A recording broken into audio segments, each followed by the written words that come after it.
Welcome to Whiskey Barrel Gaming, everybody. I'm Taylor. And unless you've been sleeping under a rock or have an Xbox, you're probably aware that the latest update to No Man's Sky is out. That's right, update 3.94, otherwise known as Endurance, is finally here, and it's full of some unbelievable graphic changes. It's hard to believe this isn't the big summer update because, well, that'll be most likely update 4.0. So let's dive in. Well, without question, the Endurance update is largely about freighter enhancements with their numerous adjustments to overall appearance, building parts, utility upgrades, as well as a new twist on expeditions. But before we get into the freighter adjustments, let's take a look at some of the awesome changes that have been made that aren't freighter related. I'm leading off with my favorite one, and that's how they've added flexibility to base building, something they refer to as contextual placement. As you probably know, when you were building with the last batch of updated building parts, the walls for instance, you would have zero control over how these would appear when stacked on top of one another. You'd put a wall down, and then the one above it would change into a style that you may or may not have even wanted. So now you'll notice that some of these base parts are marked in the top left corner to let you know that they have variants. So going back to our wall example, you can now choose whether or not you want that style change or not by choosing its variants. That's really cool. Almost as cool as having an Xbox and being able to actually utilize this. But yeah, I'm super excited about this building adjustment because, to be honest, I hated that the top wall piece always changed.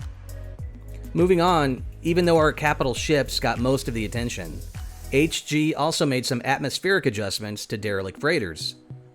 Taking a look at them before and then after the Endurance update, it's definitely more eerie. While the insides look pretty much the same, I think it's just a matter of time before they also receive a facelift to bring them in line with our current freighter look. Next up is another small but cool update, the Asteroids. No, these have a completely revamped look, as you can see when contrasted with the previous version. Another cool addition is when you run a scan, it will actually point out high-density tritium deposits for you. So if you're in need of some fuel, it's only a scan away. Lastly, before we get to the meat of the update, black holes have a cool new look as well. I love what they did with the gravity pulling on the ship, and yeah, while it's a small change, it's a great testament to the level of detail that HG want to impart in this game. So let's move on to our beloved freighters. Gone are the days where freighters were just something you would use sporadically. These are no longer taking a back seat when it comes to updates. We'll start with the Hangar Bay. It wasn't terrible before, but it wasn't anything that special either. You just landed, swapped ships, or ran upstairs to check with the crew. It's funny how you never really notice what a pain in the ass something is until you find something a lot easier. Oh yeah, we now have teleports down in the hangar to get up to the bridge. No more stairs. And while we're on the subject of teleporters, your freighter is now on the teleport list. So now you can enjoy a quick pop-in from any teleporter in any system in any galaxy. This is going to be a massive time saver and is definitely a quality of life improvement. But the teleport love doesn't stop there. Remember when a frigate got damaged on a mission and had to return early to the fleet for repairs? Well, now when you're in your fleet menu, you can select any one of your frigates and teleport to it.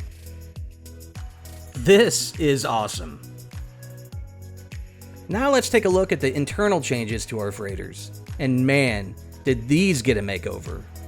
When you look at the normal upgrade tree of a freighter, you'll notice an addition.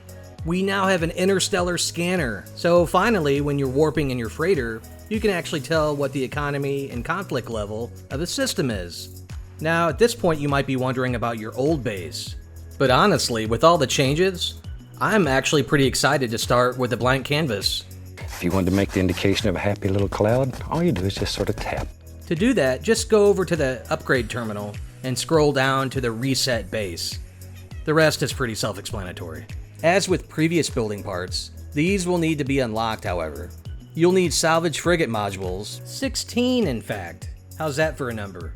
The best method of getting salvage frigate modules is to look for a group of frigates that have just warped into the system and take a look at their individual cargo bays. Yeah, you'll get the attention of the Space Authority, but if your ship is upgraded, they're more annoying than threatening. but that's why I'll just visit an outlaw system since there is no authority. The other options you have are from missions at the anomaly or crashed freighter sites, as well as derelict freighters. While these other methods have a chance to give you frigate modules, I wouldn't recommend them unless you just happen to be completing these anyway. It's just too random. Go the frigate route if all you want are frigate modules. So now that you've unlocked all your parts, it's time to play. Corridors now have the capability to have glass. You can also build outside using catwalks. Once you start building rooms, there are a variety of options. Before, you had single items that you could place inside your rooms, like refiners, teleporters, trade terminals, that sort of thing. These now have their own rooms, which look pretty cool. There's a refiner room, the orbital exocraft materializer room, and if you want to put your specialists on your freighter, well, they each have their own room now. You also have the 10 available storage areas, which are actually labeled now in menu according to what name you gave it. Besides the utility rooms, we also have atmospheric processors, which harvest certain elements depending on the type of system you're in. If you're in a yellow system, it will harvest chromatic metal. Green will harvest sulfurine. Red harvests nitrogen. And if you're in a blue system, you'll get radon. 15 an hour probably seems like peanuts, but considering they work around the clock, having a bunch of these working while you sleep or off doing other things is a really easy way to get resources. The ramp options to move up and down levels, they're now replaced with a ladder system. This is a little different and feels a little clunky since the ramps were really easy to use, not to mention faster, but hey, I'm sure I'll get used to these. Another pleasant surprise is the scanner room. To really appreciate this room, you need only look back to the previous Discovery system. Before, you would actually have to set foot onto a planet in order to get the name as well as the ability to rename or upload it into Discoveries for nanites. Well, you're about to be blown away at what the scanner room does. Once you run a scan, you'll be taken straight to the Discoveries tab and voila! Every single planet's name is now shown, and even better, you can not only rename any of these, you can upload them as well. So if you fancy renaming all the planets in a particular system, it doesn't get any easier than this. I mean, no more having to travel to the planet's surface in order to get its name or to rename it. How awesome is that? And the last couple I'll cover are fairly small, but I'm a big fan of the details, you guys know this. So when I saw that we can now unlock and change our freighter engine color, that was a cool surprise.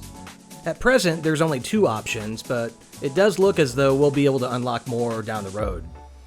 And we'll be getting a good look at these engines because when we warp in our freighter now, there's a new sequence to enjoy. Alright, well there are a lot of other small improvements I didn't cover, but I just wanted to give you some of my favorites. So don't be shy, let me know what some of your favorite additions are. Or feel free to join the brand new Whiskey Barrel Discord. This was an awesome update and I can't wait for the next expedition, Polestar. With that, I'm going to turn the lights off and call it a video.